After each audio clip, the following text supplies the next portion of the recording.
బీజాపూర్ సుల్తానులు మొఘల్ సేనలతో యుద్ధాలు చేస్తూ దాదాపు 27 ఏళ్ల పాటు విరామమెరుగని జీవితాన్ని గడిపారు శివాజీ.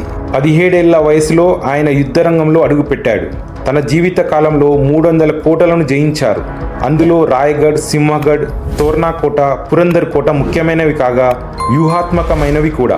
శివాజీ మహారాజ్ గొప్ప గెరిల్లా పోరాట యోధుడు. ఆయన యుద్ధతంత్రం కూడా అదే.